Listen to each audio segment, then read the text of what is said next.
सत्संगी का नाम आते ही उसके विचार कुछ ऐसे हो जाते हैं कि सत्संगी है तो उसमें किसी प्रकार की कोई कमी गलती नहीं होगी, अच्छा इंसान होगा, अच्छा परिवार होगा।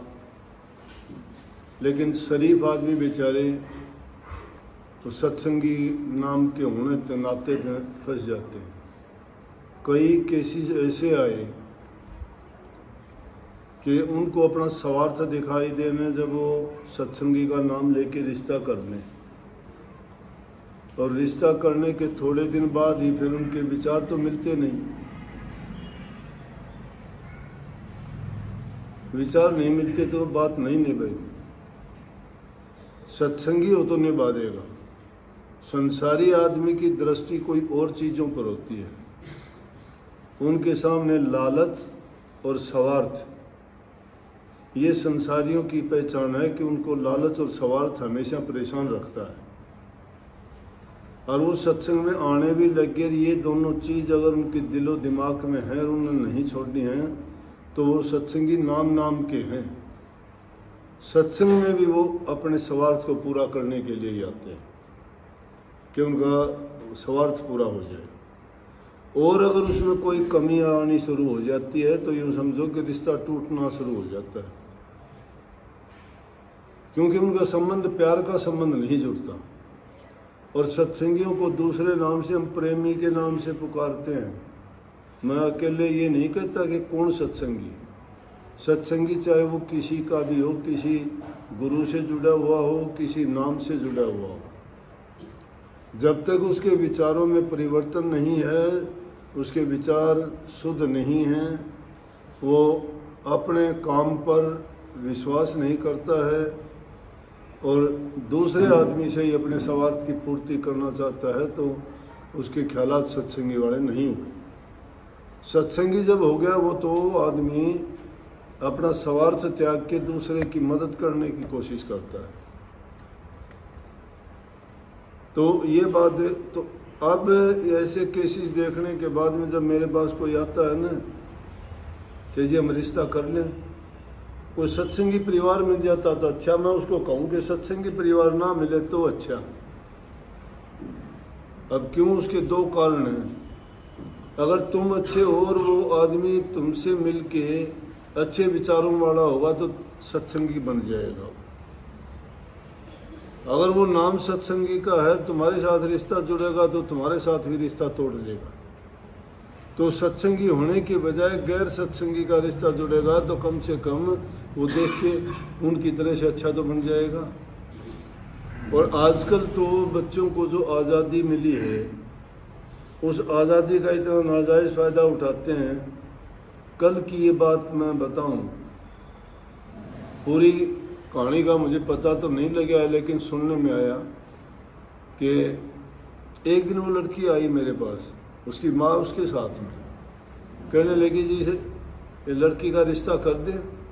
हाँ हर रिश्ते लायक है तो कर दो भाई। बोला जी आप बताओ। मेरे मुंह से निकल गई वैसे ही, माँ मैं क्या बताऊँ, इस लड़की ने देख के रखा है। माँ मैं क्या बताऊँ, लड़की ने देख रखा है। बोले ना जी माँ पूछ के देख। बोले क्यों ये देख रखा है? बोली हाँ देख रखा है। होगी बात। कल पता लगा कि किसी लड़के के साथ उसकी जिसकी बातचीत चल रही, उस लड़के की माँ आई मेरे पास। बोला जी एक लड़की है, मेरा लड़का कहता है कि मैं तुझसे शादी करूँगा। मैंने नॉर्मल सोचा पता नहीं कौन लड़की कौन लड़का, कॉमन बात है, तो मैं इस बात का विचार कराया करूं भाई माँ बाप को तो ऑब्जेक्शन जब हो सकता है कोई या तो दूसरी जाति में हो तो माँ बाप ऑब्जेक्शन करेंगे, एक जाति में हो तो मैं उन्हें कह दिया करूं भाई क्या दिक्कत है, थारी जाति या इसकी जाति भी यही है, तुमने लड़की ब्यानी से न लड़का ब्याना से अच्छा अपना आप रिश्ता ढूंढ लिया न कर दो, नहीं तो फिर दो घर बर्बाद होंगे। लड़की जिसके जाएगी उसने तो बर्बाद हुआ करेगी, लड़का दूसरी लिया हुआ उसका बर्बाद करेगा। इसलिए अच्छी बात यह है कि इनकी शादी कर। तो कोई जिद्दी तो हो तो वैसे नहीं तो कर भी देते हैं ऐसा। तो उसकी माँ के मेरे से कहने लगी कल कि जी मेरा लड़का तो ये कहता है, और वो लड़का पुलिस में भर्ती हो गया, दिल्ली पुलिस में भर्ती है, और वो कहता है कि ज्वाइन जब करूँगा मैं पुलिस से, फिर पहले मेरी शादी कर दो। मैं बोला भाई, रोने लगी वो। मैं बोला देख लो तुम्हें अच्छा लगता है तो करो, जाति क्या है? बोला जाट। मैं वो बोले वो जाट में की दिक्कत कर दो, फिर तुम ठीक लगे तो। बोली आप बताओ भाई, थारा फैसला मैं कैसे ले लूँ? मैं तो आशीर्वाद दे सकता हूँ, फैसला नहीं लूँ मैं किसी का। कल को अगर कोई बात होगी कि आपने कही थी, मैं हाँ कह दूँ तो भी मैं फंसा, ना कह दूँ तो भी मैं फंसा। मैंने भी रास्ता निकाल रहा कैसे भाई, मैं डिसीजन किसी ने दूँ को नहीं, फैसला तुम अपना लो, मैं तो आशीर्वाद दूंगा। वो कौन सा आशीर्वाद लेना चाहते हो? ना का लो तो ना का हो गया, हाँ का लो तो हाँ हो गया, सीधी बात है ना। और बताइए उसके साथ साथ बोली जी, वह तो यूं कैसे कि आप तो चौड़ा 8 तारीख में छोड़ने लग गए थे, आप 8 तारीख में चौड़ा छोड़ दो। वो दोनों मिला के मन ने डांट रखे हमारे जी। वाह, एक चली तो इसी मिली कि जो मेरे तभी आगे जाली, और उस लड़के के फंटी मार रखी है कि यह नई बात नहीं है अपनी, पिछले जन्म में तुम भी राजा था मैं रानी थी, इस जन्म में फिर अभी भी इकट्ठे हो जाएंगे, और कितने शादी तन्ने नहीं करनी और कितने मन्ने नहीं करनी। और कोई वो तो 400 साल पुरानी बात बताओ उसे, मन ने पता को नहीं। महा भाई, फिर उसने नाम लिया काम का, उस बेचारी बार रोंदी पर नाम भी उसका गलत शब्द निकला, लेकिन उसने लिया तो मैं नाम समझ गया वो क्या करना चाहो, कौन सा काम से। कि मैंने बेरा भी पट गया कौन छोरी से, लेकिन मैं किसी अगर क्यों काम कहा, मैं भाई ठीक है, हमने ठीक लगा कर।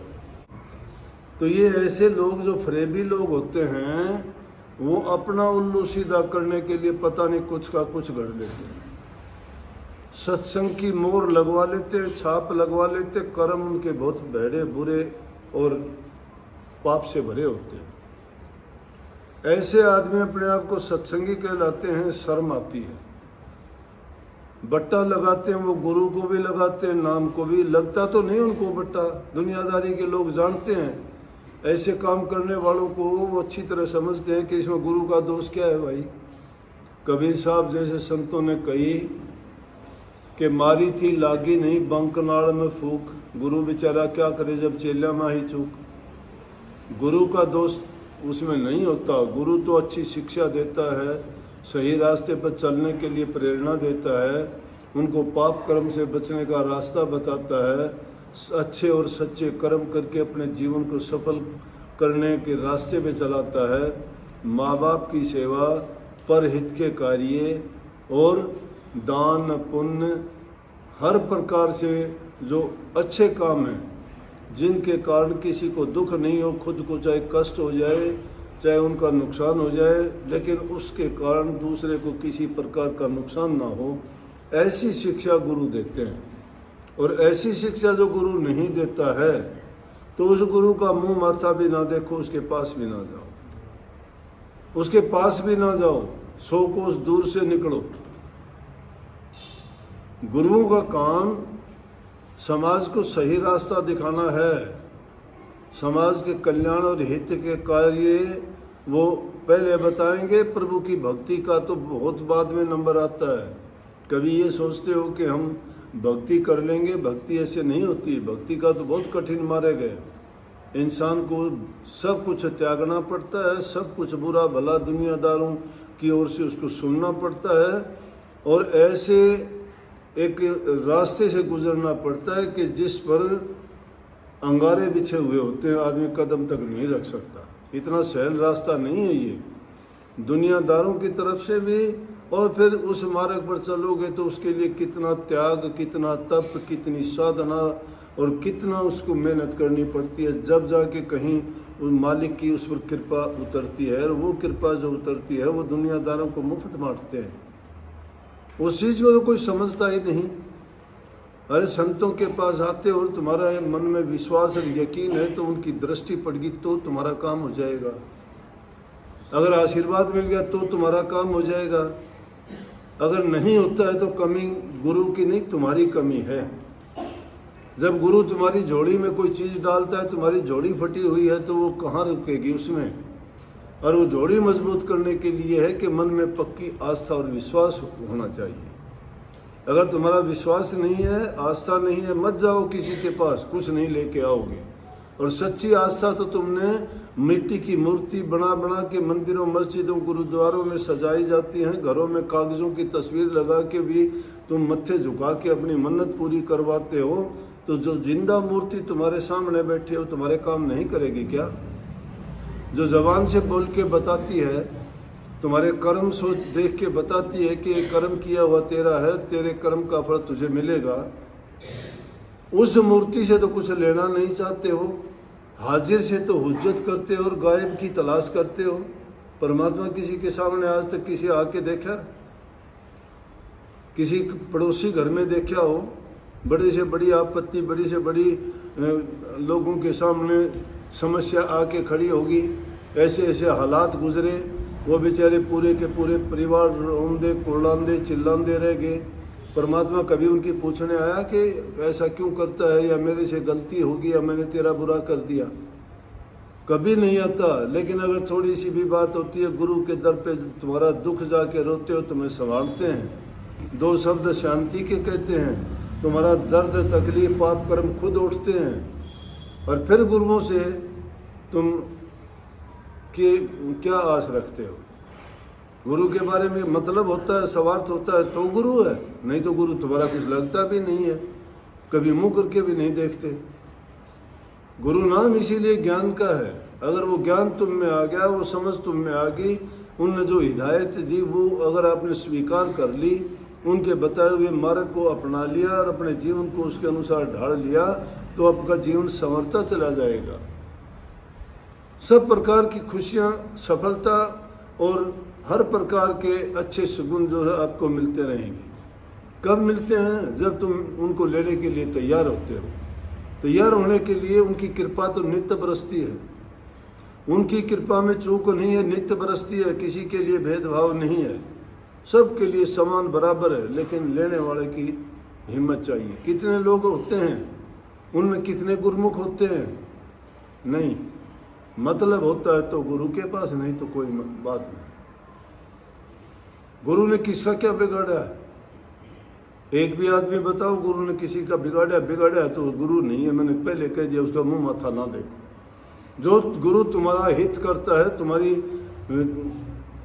खोटे कर्मों से तुम्हें बचाता है, तो उस गुरु का तो बार बार बलिहार जाना चाहिए। एक आदमी तुम्हारी थोड़ी सी मदद करता है, तुम जिंदगी भर नहीं भूलते, और वो भी तुम्हारा कोई न कोई किसी न किसी स्वार्थ के लिए। गुरु तो निस्वार्थ होकर तुम्हारे लिए काम करता है। तो इसका मतलब जो उन्होंने वचन कहा है उसमें गुरु का कोई लालच स्वार्थ नहीं है। वो तुम्हारे हित के लिए जो बात कही गई है तो तुम्हें सोचना चाहिए, इसमें तो हमारा हित है। लेकिन उसमें भी एहसान करते हो। तुम्हारा काम नहीं होता, कहते हो छोड़ दिया हमने सत्संग, हमारा काम तो हुआ नहीं, हमारा ये काम नहीं हुआ, हम गुरु के पास नहीं जाएंगे। ना जाओ। गुरु ने कब बुलाया था? निमंत्रण पत्र भेजा क्या? तुम गए थे अपने स्वार्थ के लिए, अपने मतलब के लिए। तुम्हारा मतलब पूरा नहीं हुआ तो तुम कहते हो कि गुरु की कमी है। ये अपने आप को भी कभी देखते हो कि हमारी कमी है। बहुत कठिन काम है। अगर इन सब चीज़ों में सफलता चाहते हो ना, तो अपने अंदर अच्छे विचार लेके आओ, अपने मन को, रूह को पवित्र बनाओ, बुराइयों से बचो, छल कपट बेईमानियां निकालो दिल से। दिल के अंदर जो पाप कर्म, खोटे मंदे कर्म, बुरी भावनाएं भर रखी हैं, वो दुर्मति है सारी की सारी। आदमी पर लाख विपत्ति आओ तो भी गुरु का संग नहीं छोड़ना चाहिए, फिर भी सुधार हो जाएगा। और नहीं तो अगर साथ छोड़ दिया तो बुराइयों से गिरते चले जाओगे। विपत्ति भली गुरु संग में, काया कसोटी दुख, नाम बिना किस काम के दादू संपत्ति सुख। बिना नाम के संपत्ति सुख किस काम के हैं? संतों की कुत्ती भली और साकित की भली न माँ वानी हरी कथा सुने और वो चुगली करने जा। संतों की तो कुत्ते भी अच्छे, बिल्ले भी अच्छे, वहां तो रहने वाले, क्योंकि उन पर दृष्टि पड़ती है संतों की, ये जीवन अगर बर्बाद हो भी गया तो अगला तो अच्छा मिल जाएगा। इसलिए भाई अपना जीवन सुधारा करो। और ये चालबाज, बेईमान लोग, छल कपट रखने वाले, धोखाधड़ी वाले लोग, स्वार्थी लोग, मतलबी लोग और वो मौका परस्ती लोग, मौका देख के जो काम करते हैं, उनसे बचा कर। ऐसे लोग बहुत मिलेंगे जिंदगी में। तुम्हें सोच लेंगे भोला ढोला, कितने लोग मैं बताऊं। आदमी से जब वास्ता पड़ता है बहुत अनुभव मिलते हैं। दौड़ पोस लोग देखे मैंने, अच्छे कुर्ते पजामे, ठाठ बाट, उनकी पोजीशन देख लो तो हम भी सोचोगे हाँ भाई बहुत अच्छा। गाहक मार, अपनी देसी भाषा में जानो, गाहक मार कौन से। गाहक मार मतलब कोई गाहक बन के जा तो देख दी उस पर वो राजी हो जाए कि हाँ भैया तो सही है। और वो लोग सत्संगियों में मिलके किसी से पैसे ले लिए, किसी से कुछ ले लिया, किसी से झूठ बोल के करके, और फिर वो पार बोलते, उनको शर्म नहीं, लिहाज नहीं। उनके बेचारों के भोले ढोले लोग फंस जाते, पैसे तक नहीं देते। फिर वो शिकायत करते हैं, भाई उसको दिए जब मेरे से पूछ के दिया था क्या। लूला जी अब बात भी नहीं करता, और बात नहीं करता जिसने दे दिए वो तो बेचारा दुखी फिरता है और वो ठाठ से गाड़ियों में घूमता है। बोलो, तो ऐसे लोगों से टकरा जब होगा, टकराव होगा तुम्हारा, तो उस टाइम देखो, सोचो हमारी दोस्ती, हमारा मिलन कहाँ तक है। मन का मिलन होना चाहिए, प्रेम दिल का होना चाहिए। लेन देन का प्रेम नहीं रहता। लेन देन का तो रिश्तेदार से करोगे रिश्तेदार गया, दोस्त से करोगे तो दोस्त गया, और दुनियादारों से करोगे तो वो तो गए गुआए पहले ही होते हैं। किसी से ये लेन देन नहीं, मदद कर दो। जो मदद करते हो तो ये सोच के करो तुम्हारा आना जाना नहीं है। लेकिन सब लोग एक जैसे नहीं होते, कभी किसी ज़रूरतमंद की भी मदद ना करो तुम। सब लोग एक जैसे नहीं होते। ऐसे चालाक 420 आदमियों के लिए मैंने ये बात कही है। नहीं तो हम सामाजिक प्राणी हैं, समाज में रहते हुए हमने अपने किसी से लेना भी होता है, किसी से देना भी होता है, व्यवहार करने भी पड़ते हैं। लेकिन जांच परख करके कही है मैंने, ऐसे लोगों की परख करनी चाहिए। तो उनके चंगुल में ना फंसो तो बच जाओगे, नहीं तो दुख उठाना पड़ता है। तो भाई ये रिश्ते नाते आज के समाज में बहुत कठिन काम हो गया। जो करते हो सोच समझ के अगर करोगे, ये ना देखा करो। मैं तो बात थोड़ी मजाक की भी है। ये कोई मेरे से कहता है जी लड़के की शादी करना, एक लड़की देख रखी है, मैं अच्छी बात है। फिर मैं लड़की देखी है कि थानेदार, बोला क्या मतलब। मैं लड़की तो होगी तो तेरे घर में सेवा करेगी, अच्छी तरह से सास ससुर की सेवा करेगी, प्यार से रहेगी, सारे काम अच्छे। थानेदार होगी तो हुक्म चलाओगी, तुम्हारे से काम करवाओगे, बैठी राज करेगी, और अगर फालतू बात करोगे तो धमकाओगी। थानेदार के ये काम हो जाए ना। तो इसलिए बहू ले आ करो। बहू का मतलब जिसमें संस्कार हो, अच्छे परिवार से हो, धन दौलत ना देखो, सुंदरता ना देखो, रूप रंग क्या है, रूप रंग अच्छे गुण हैं। जिसके अंदर अच्छे गुण नहीं है, कितने भी रूपवान ठोकर खाते फिरते हैं। नहीं खाते फिरते क्या, गुण देखो। सीरत के हम गुलाम हैं, सूरत हुई तो क्या, मिट्टी की सफेद सूरत मूरत हुई तो क्या। जिसमें गुण नहीं है, गुणहीन है, उसका तो मुंह माथा भी ना देखो, गुण प्रवीण देखो। कई ये माता के कह देती है जी बहू अच्छी आनी चाहिए। मैं किसी को अच्छी आनी चाहिए, बोले जी काम चाहे बेशक ना करो, सुंदर होनी चाहिए। मैं 3 तो हमारे पार्क में खड़ी ले जा, कौन सी ने काम करेगी नहीं, सुंदरता में कसर को नहीं। हल्के में कमी होगी तो और पेंट करवा देंगे। सुंदर तो इंसान के गुण होते हैं भाई, गुण अच्छे हो, गुण की पूजा होती है। तो आज के ज़माने में थोड़ा है ये कष्टदायक है। सोच समझ के अच्छे संस्कार वाले बच्चे ढूंढा करो और बच्चों को संस्कार अच्छे दिया करो। ये माँ अपनी लड़की को अगर ये समझा के कह दे कि बेटी आज के बाद तेरा मेरा रास्ता अलग हो चुका है, आज तक तो मेरी बेटी थी, अब किसी के घर की बहू है, अगर ठीक रहेगी तो अपने घर में रहे, वहाँ रहेगी, दुख सुख तेरा उस घर से जुड़ा है। मेरा नाता इतना था जब तक मेरे घर में थी, मेरी जिम्मेवारी थी। और माँ बाप अगर लड़की को फिर सपोर्ट करते हैं ना, वहाँ जाने के बाद में उसका घर बर्बाद करते हैं, उसका घर बर्बाद करते हैं उस लड़की को अगर सह देते हैं तो आप कहोगे कि नाता तोड़ लेना चाहिए। नहीं, नाता प्रेम का होना चाहिए। प्रेम का नाता होना चाहिए। जो प्रेम माँ बाप से करते थे वो सास ससुर से करो, जो भाइयों से करते थे वो पति से करो, जो बहनों से करते थे वो ननद से करो। एक जब वहां की तुमने नागरिकता ही छोड़ दी, तुम्हारा गोत्र बदल गया, अब पति का गोत्र अपना लिया तुमने, तो वो विचार भी उनके अपनाओ, संस्कार भी उनके अपनाओ, रीति रिवाज भी उनके अपनाओ। और जो उन रीति रिवाजों को मानना नहीं चाहता है वो समझो घर नहीं बसाएगा वो कभी भी। तो कभी भी लड़की को गलत शिक्षा मत दो, अच्छी शिक्षा दो। और जिस दिन शादी कर दी, घर में रखनी है क्या? घर में रखनी हो तो तुम्हारी शिक्षा चलाओ, नहीं तो अब तक वो शिक्षा देनी चाहिए थी। अगर घर में नहीं रखनी है, किसी के घर में भेज दी है, तो समझो नाता टूट चुका है। वो उस घर के रीति रिवाज उसको सीखने के लिए कहो, और जब भी कोई मौका मिले तो उसको समझाओ कि तेरे घर में किसी प्रकार की कमी नहीं आनी चाहिए। क्योंकि अगर लड़की गलत करती है तो बात माँ बाप पे जाती है। अपने समाज में सीधी सी बात कहते हैं कि लड़की सीखे बाप घर करे आप घर। जो पिता के घर में सीखती है वो अपने घर में जाके करती है। इसका मतलब वही संस्कार से ही है। संस्कार जो अच्छे रखते हैं वो अच्छे घर की लड़की होगी। उसके माँ बाप कहेंगे धन्य है इसके माँ बाप, भाई लड़की इतनी सुशील है, इतने अच्छे गुणों से भरी है कि हमें तो ये बहुत प्यारी लगती है, अपनी बेटी से भी प्यारी लगती है। और सासों को भी चाहिए उसको बेटी के रूप में स्वीकार कर ले, नहीं तो सासों भी बहुत गलत है। नहीं तो राजस्थान में कहावत है कि फोक की लाकड़ी तो आली भी जड़े और सास तो चून की भी लड़े।